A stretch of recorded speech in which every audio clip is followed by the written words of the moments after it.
मुगलों के दरबारी इतिहास।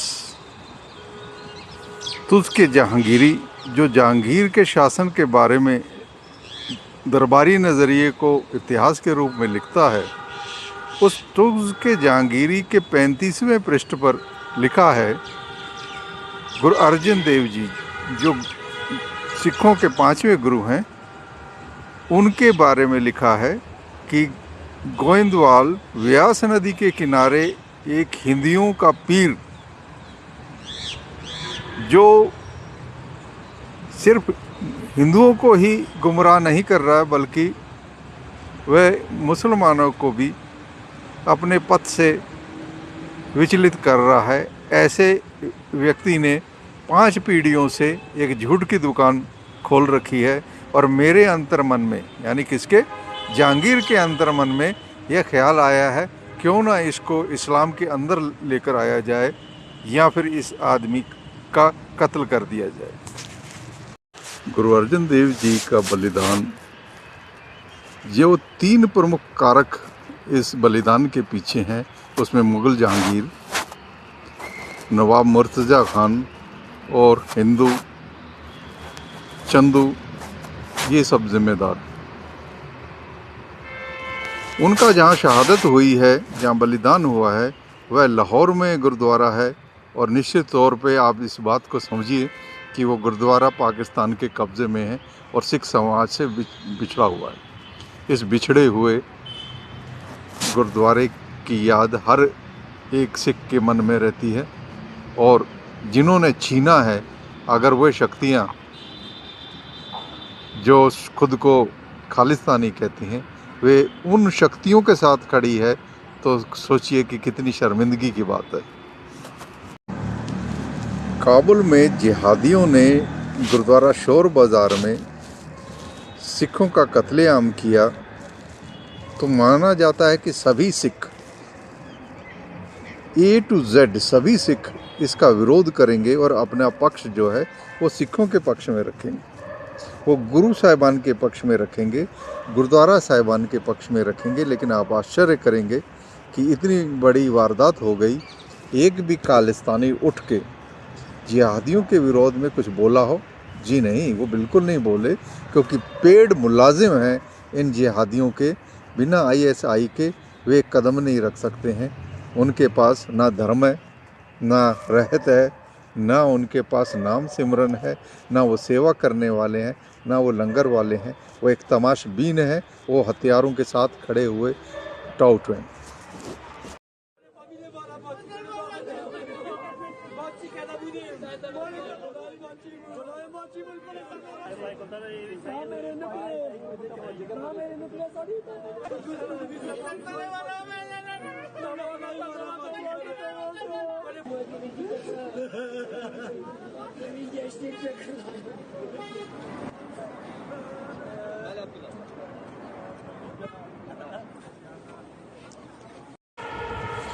सिखों की अरदास में एक उद्देश्य, एक टीचा उन्हें दिया गया है, वह है श्री ननकाना साहिब की आज़ादी का। और ये सभी पे लागू होता है, ये सभी को, इस सिखों को समझना होता है कि ये उनकी जिम्मेदारियों में है। और हम हर दिन, हर अरदास में हमेशा श्री ननकाना साहिब जी की आज़ादी के बारे में एक प्रण करते हैं कि वो उसकी सेवा संभाल जो है वो सिखों को मिले। उसकी आज़ादी का सीधा संबंध सिखों की आज़ादी से। लेकिन कमाल की बात है कि उस आज़ादी, उस श्री ननकाना साहिब के पक्ष में बोलने वाले कम से कम खालिस्तानी तो नहीं है। आपने खालिस्तानी गुरु पतवंत सिंह पन्नू को काबुल के सिखों के पक्ष में बोलते हुए कभी सुना? आपने कभी गुरुद्वारा साहिब के बारे में उससे बोलते हुए सुना? आपने कभी गुरुओं के जीवन दर्शन के बारे में, उनकी फ़िलॉसफ़ी के बारे में बोलते हुए सुना है? आपने कभी गुरबाणी के बारे में बोलते हुए सुना है कि पन्नू ने आज ये बात, कमाल की बात बोली है? जी नहीं। उसे धर्म का ज्ञान नहीं है, वह धार्मिक नहीं है, और सही कहूँ तो वो सिख भी नहीं है। वो सीधे तौर पर ISI के लिए और कभी कभी CIA के लिए काम करने वाला टाउट है। उसका काम यहाँ के लोगों को गुमराह करके वो अब उनकी ज़मीनें बिकवा कर कनाडा या अमेरिका ले जाना है, और वो पथ भ्रष्ट कर रहे हैं नई पीढ़ी को, और एक सुनियोजित षड्यंत्र है कि वे ऐसा कर रहे हैं। इससे भी बड़ा आश्चर्य ये होता है कि इतने सालों से एक अकाली दल गुट के वे अध्यक्ष रहे हैं ऐसे सिमरनजीत सिंह मान, जो कभी आईपीएस ऑफिसर रहे थे, जो अमरिंदर सिंह जी जो पटियाला के राजा और चीफ मिनिस्टर रहे हैं, उनके साडू भाई हैं, उन्होंने कभी धार्मिक कोई बात की हो, गुरबाणी की कोई बात की हो, सिख इतिहास की कोई बात की नहीं। वो सीधे सीधे तौर पर एक कम्युनिस्टों वाले अंदाज में खालिस्तान की अप्रोक्ष बात करते हैं। वो भी सीधी सी तरीके से कोई बात नहीं करते।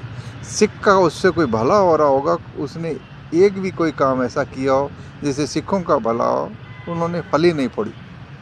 सीधे सीधे तौर पर एक पोस्ट जो कि भारत सरकार के विरुद्ध बोलने वाला पोस्ट है, इस पोस्ट पे काबिज रहे ताकि जो कुछ भी माया मिलेगी वो हम अपनी जेब में डालेंगे। और ये अब जो धर्म से दूर जाने वाले लोग हैं, ये जिनका धर्म से कोई संबंध नहीं है, वो अचानक सेंटर स्टेज में आए, ये बहुत ही अफसोसनाक बात है।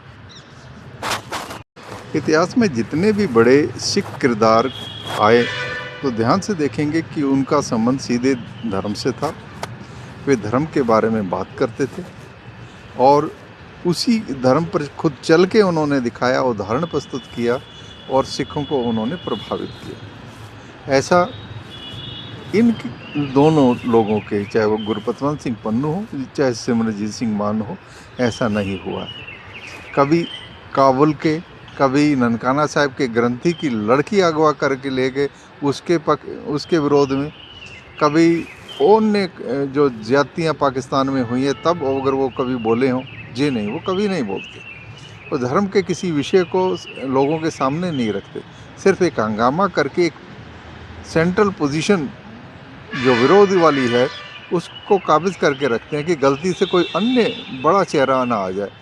और ये सारा गेम प्लान जो है आईएसआई निर्धारित करती है, और गुरपतवंत सिंह पन्नू और वगैरह ये सब उसी की कठपुतलियाँ हैं, उसी हिसाब से काम करती हैं।